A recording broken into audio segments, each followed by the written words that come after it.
नमस्कार दोस्तों। आज सुनते हैं हिंदी साहित्य जगत की सुप्रसिद्ध लेखिका मन्नू भंडारी द्वारा लिखी हुई कहानी नई नौकरी। टाई की नॉट ठीक करते हुए कुंदन आदेश देता जा रहा था। सोफे का कपड़ा कम पड़ गया है, तुम खुद ला कर दे देना। इनके जिम्मे कर दिया तो समझो सब चौपट। दरवाजे खिड़कियों का वार्निश आज जरूर पूरा हो जाना चाहिए। और देखो, प्लम्बर आएगा तो जहाँ जहाँ के नल और पाइप खराब हों सब ठीक करवा लेना। रमा पीछे खड़ी सामने के आईने में पड़ते कुंदन के प्रतिबिंब को देख रही थी। उसे लग रहा था नई नौकरी के साथ कुंदन की सारी पर्सनैलिटी ही नहीं, बात करने का लहजा तक बदल गया है। कितना आत्मविश्वास आ गया है सारे व्यक्तित्व में, रौब जैसे टपका पड़ता है। होठों के कोने में चुरट दबाए जाने से पहले इसने सारे घर का एक चक्कर लगाया। यह भी रोज का एक क्रम हो गया था। पीछे के बरामदे में दर्जी सोफे के कवर सिलाई कर रहा था। कुछ दूर खड़ा मिस्त्री छोटे छोटे टिनों में वार्निश तैयार करते लड़कों को कुछ आदेश दे रहा था। कुंदन को देखकर उसने सलाम ठोंका। अब्दुल मियाँ, आज काम पूरा हो जाना चाहिए, तुम्हारा काम बहुत स्लो चल रहा है। काम भी तो देखिए सरकार, समय चाहे 2 दिन का ज़्यादा लग जाए पर आपको शिकायत का मौका नहीं दूंगा मैं साहब, काम की क्वालिटी पर। अच्छा। कुंदन लौट आया। ड्राइंग रूम के पार्टीशन पर नज़र पड़ते ही कहा, इंटीरियर डेकोरेटर्स वालों के यहाँ फ़ोन जरूर कर देना, या पार्टीशन बिल्कुल नहीं चलेगा। डिजाइन क्या बताया था, बनवा क्या दिया, रविश। कुंदन गाड़ी में बैठा। रमा पोर्टिको की सबसे निचली सीढ़ी पर खड़ी थी। उसे लगा जाने से पहले एक बार वह फिर सारे आदेशों को दोहराएगा, पर नहीं। गाड़ी स्टार्ट करके खिड़की से जरा सा हाथ निकालकर हल्के से हिलाते हुए कहा, अच्छा बाय बाय। तो इसे ख्याल आया, यह तो उसकी आदत थी कि गाड़ी में बैठकर चलने से पहले वह नौकर के सामने बताए हुए सारे काम फिर से दोहरा दिया करती थी। तब कुंदन हंसता हुआ कहता था, बस भी करो यार, अब कितनी बार दोहराओगी, तुम इतनी बार कहती हो, इसी से वह गड़बड़ा जाता है। गाड़ी लाल बजरी की सड़क पर तैरती हुई फाटक से बाहर निकली और दूर होती हुई अदृश्य हो गई। रमा को लगा जैसे कुंदन उसे पीछे छोड़कर आगे निकल गया है, बहुत आगे, जैसे वह अकेली रह गई है। 1 महीने पहले वह भी कुंदन के साथ ही निकला करती थी। कुंदन उसे कॉलेज छोड़ता हुआ ऑफिस जाया करता था, पर अकेलेपन की यह अनुभूति तभी तक रहती जब तक वह पोर्टिको में खड़ी रहती। जैसे ही फ्लैट का दरवाज़ा खोलकर वह भीतर घुसती, लक दक फर्नीचर, शीशों के दरवाजे और खिड़कियों पर झूलते लंबे लंबे पर्दे, मिस्त्रियों की खटपट, नए नए डिस्टेम्पर और वार्निश की हल्की सी गंध के बीच न जाने कहाँ डूब जाती। काम की एक लिस्ट उसके पास होती जिन्हें उसे पूरा करना होता। काम करते मिस्त्रियों को देखना होता, मार्केट के 2-1 चक्कर लगाने होते, और यह सब करते करते ही शाम हो जाती। ट्रिंग ट्रिंग ट्रिंग ट्रिंग। फ़ोन उठाकर उसने नंबर बोला। कौन? मिसेज बर्मन? कहिए कहिए, क्या खबर है? मिसेज बर्मन शिकायत कर रही थी। कॉलेज छोड़े महीना होने को आया, एक बार सूरत तक नहीं दिखाई, आउट ऑफ साइट। अरे नहीं, रमा ने बात बीच में ही काट दी। उसने थोड़ा सा झुककर पहुनी मेज पर टिका ली। उल्टे हाथ में पेंसिल लेकर वह फ़ोन का संदेशा लेने के लिए जो पैड रखा था उस पर यूं ही आड़ी तिरछी लकीरें खींचने लगी। आज लंच के समय आओ ना, साथ बैठकर खाएंगे। तुम्हारे चले जाने से हमारा डिपार्टमेंट तो सूना ही हो गया। लंच के समय तो तुम्हें बहुत ही मिस करते हैं, और एक तुम हो कि जाने के बाद खबर तक नहीं ली। क्या बताऊं, इस नए घर को ठीक कराने के चक्कर में इतनी व्यस्त रही कि उधर आ ही नहीं सकी।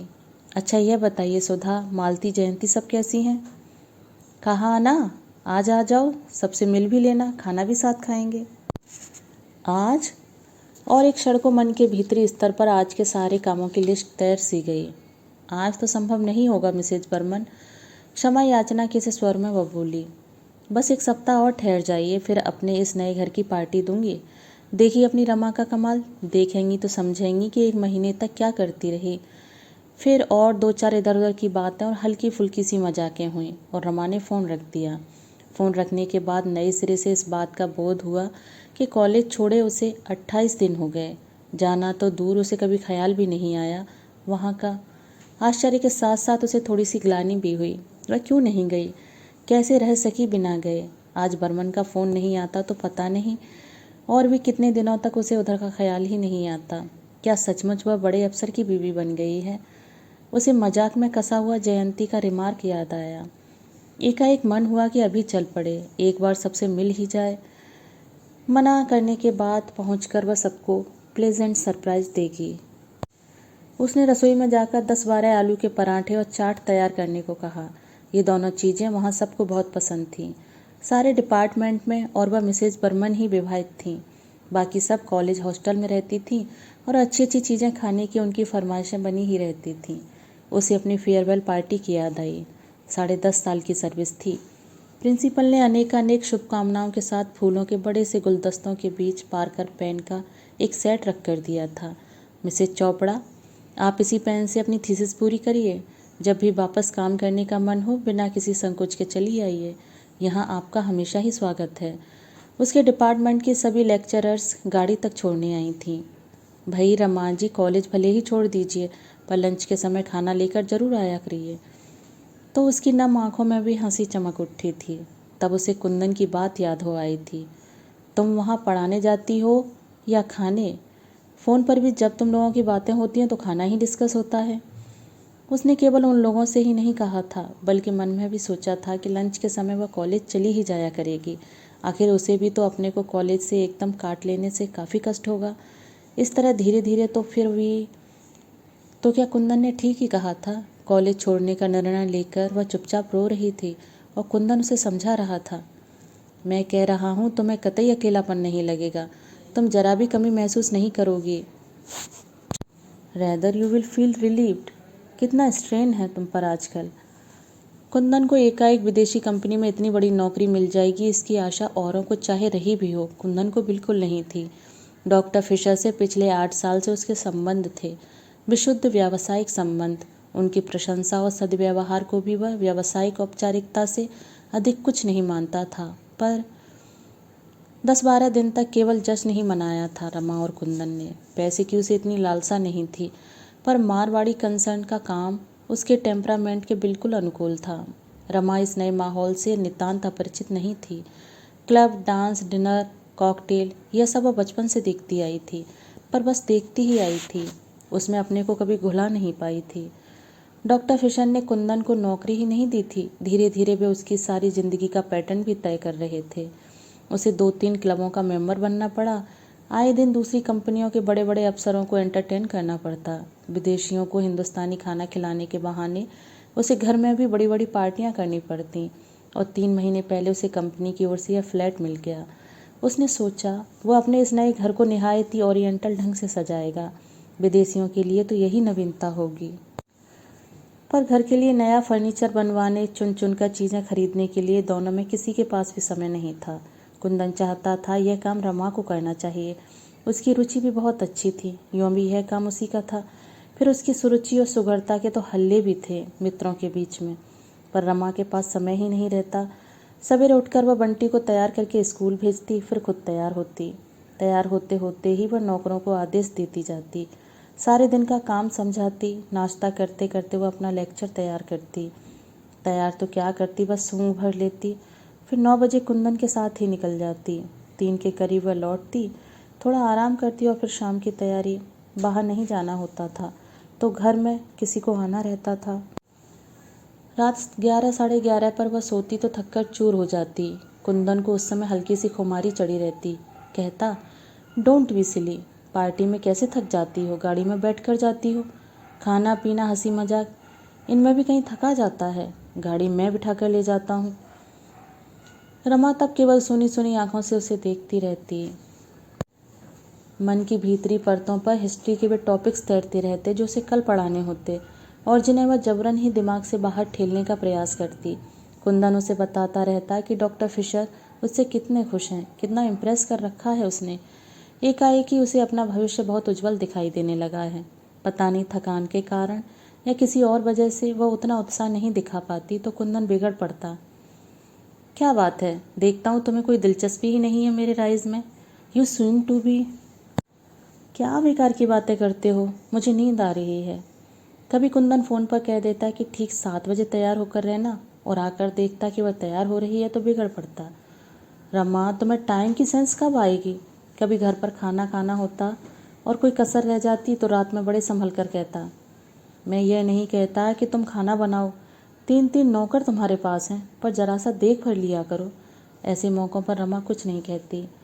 उस दिन कॉलेज में रमा को एक पेपर पढ़ना था। उसने खुद ही ऑफ़र किया था। सोचा था इसी बहाने एक टॉपिक तैयार हो जाएगा, पर बिल्कुल भी तैयार नहीं कर पाई। रात में लेटी तो रोना आ गया। मुझसे यह सब निभता नहीं। लौटकर बिना कपड़े बदले ही कटे पेड़ की तरह पलंग पर गिरकर उसने कहा, क्या नहीं निभता? यह रवैया मेरे बस का नहीं है। कितना गिल्टी फील करती हूँ। बिना तैयारी किए पढ़ाना, लगता है जैसे लड़कियों को चीट कर रही हूँ। 2 घंटे का समय भी तो मुझे अपने लिए नहीं मिलता। कुंदन सोच रहा था कि रात में रमा के साथ वह एक कमरे को अरेंज करने की योजना बनाएगा। कलर स्कीम के लिए उसने जेनसन्स निकलसन वालों से बात की थी। रमा की बात सुनी तो चुप रह गया। बंटी की रिपोर्ट देखी, हमेशा फर्स्ट आया करता था, इस बार 7th आया है। बगल में लेटकर रमा को अपनी ओर खींचते हुए कुंदन ने बहुत प्यार भरे लहजे में कहा, तो तुम उसे पढ़ाया करो। कब पढ़ाया करूं, तुम ही बताओ। शाम को 5 से 7 बजे का जो समय मिलता है उसमें वह खेलने जाता है। तो तुम ही बताओ मैं क्या करूं? बालों में हाथ फेरते हुए कुंदन ने बहुत ही मुलायम स्वर में पूछा। कल मुझे पेपर पढ़ना है। 15 दिन पहले टॉपिक मिला था, एक लाइन भी नहीं लिखी है। अब कोई झूठा बहाना ही तो बनाना पड़ेगा। कुंदन की उंगलियां बालों पर से उतरकर गालों पर फिसलने लगीं। 10 साल पूरे हुए, 6-8 महीने में अपनी थीसिस सबमिट कर देती तो मेरा सिलेक्शन ग्रेड में आना निश्चित ही था, पर ऐसी हालत रही तो। और रमा रो पड़ी। दूर कहीं कुंदन के कानों में डॉक्टर फिशर के शब्द गूंज रहे थे, जनवरी में जर्मनी से डायरेक्टर आने वाले हैं, हमें यहाँ का सारा काम दिखाना होगा। एक नया प्लांट बिठाने की भी योजना है। उसके लिए कुछ रिस्पॉन्सिबल लोगों की ज़रूरत होगी। Some smart young man. Business में सोशल कॉन्ट्रैक्ट पे करते हैं। You will have to be very social. Kundan को इन बातों में हमेशा अपने लिए कुछ संकेत, कुछ आश्वासन मिलते। Luckily your wife. तुम मुझे छोड़ जाया करो। कोई ज़रूरी है कि मैं हर दिन तुम्हारे साथ ही जाया करूं? कुंदन कुछ देर उसे यूं ही सहलाता रहा, फिर एकाएक उसे बाहों में भरता सा बोला, तुम्हें छोड़कर आज तक मैं कहीं गया हूँ? जा सकता हूँ? ऑफिस के अलावा हम साथ जाते हैं हमेशा। तुम जानती हो कि तुम्हारे बिना मुझे कुछ भी अच्छा नहीं लगता। रमा खुद इस बात को जानती है। उनका विवाहित जीवन दोस्तों के बीच ईर्ष्या और प्रशंसा का विषय रहा है। समझ नहीं पाई क्या कहे। वह जब तक सो नहीं गई, कुंदन उसे प्यार से थपथपाता रहा था।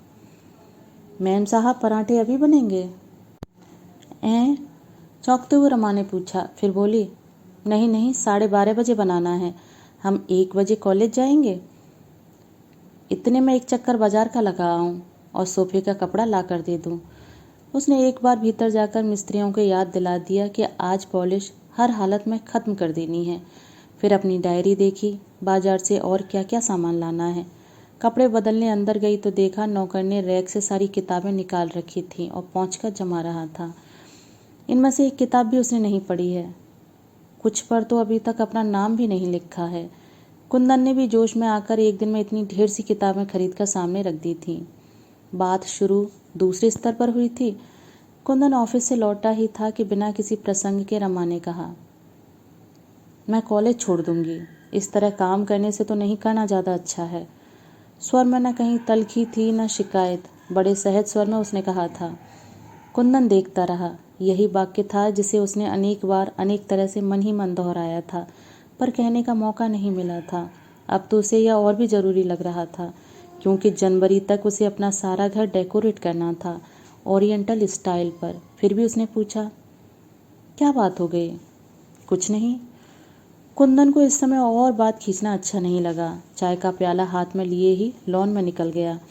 कैक्टस की जितनी वैरायटी ला सकता था लाकर फाटक के दोनों ओर बड़ी खूबसूरत रॉकरीज बनाई थी, पर लॉन से वह अभी भी संतुष्ट नहीं था। चाहता था लॉन पर्शियन कारपेट में बदल जाए। रात में फिर वही प्रसंग चला। कुंदन उससे बचना भी चाहता था और जानना भी चाहता था कि रमा ने सचमुच ये निर्णय ले लिया है या कि केवल कुंदन पर अपना आक्रोश प्रकट कर रही है। पर रमा ने केवल इतना ही कहा, अब निभता नहीं, कल इस्तीफा दे दूंगी। स्वर के भीगेपन ने कुंदन को भी कहीं से छुआ। फिर भी सारी बात को एक हल्के मजाक में बदलने के लिहाज से उसने कहा, छोड़ो भी यार, वैसे भी क्या रखा है एंशिएंट हिस्ट्री पढ़ाने में? चोल वंश चेदी वंश के बारे में ना भी जानेंगे तो कौन सी ज़िंदगी हराम हो जाएगी। रमा चुप। इससे तो तुम खूब किताबें पढ़ो, मैगजीन्स पढ़ो, कुछ छुट-पुट क्लासेस अटेंड कर लो, बंटी को पढ़ाओ, दुनिया भर के बच्चों को पढ़ाओ और अपना बच्चा निग्लेक्ट हो। रमा चुप। कुंदन उस चुप्पी पर खींच आया, फिर भी अपने स्वर को भरसक संयत बनाकर बोला, तुम्हें शायद लग रहा है कि मेरी वजह से, इस नई नौकरी की वजह से तुम्हें अपना काम छोड़ना पड़ रहा है, पर यह तो सोचो, मुझे ही इस नौकरी में क्या दिलचस्पी है, तुम्हारे लिए, बंटी के लिए। मैंने तो ऐसा नहीं कहा, मैं तो यही सोच रही थी आखिर मेरे मन के संतोष के लिए क्या होगा। मेरा संतोष तुम्हारा संतोष नहीं है, मेरी तरक्की तुम्हारी तरक्की नहीं है। है क्यों नहीं? मेरा यह मतलब नहीं था। 10 साल से काम कर रही थी, छोड़ दूंगी तो मेरा मन कैसे लगेगा। मैं तो सोचता हूँ तुम्हें यह सब सोचने का समय ही नहीं मिलेगा। और शाम को उसने 3 बंडल किताबें लाकर सामने रख दी थी, और सचमुच उसके बाद उसे यह सब सोचने का समय ही कब मिला। आज भी मिसेज बर्मन के टेलीफोन ने ही उसे कॉलेज की याद दिलाई, वरना सारे दिन गाड़ी में घूम घूम कर उसने घर का सामान खरीदा। पर्दों के लिए उसने लूम वालों से यह तय किया कि 40 गज कपड़ा बनाकर वह उस डिज़ाइन को नष्ट कर देंगे, जिससे वैसे पर्दे और कहीं देखने को भी न मिलें।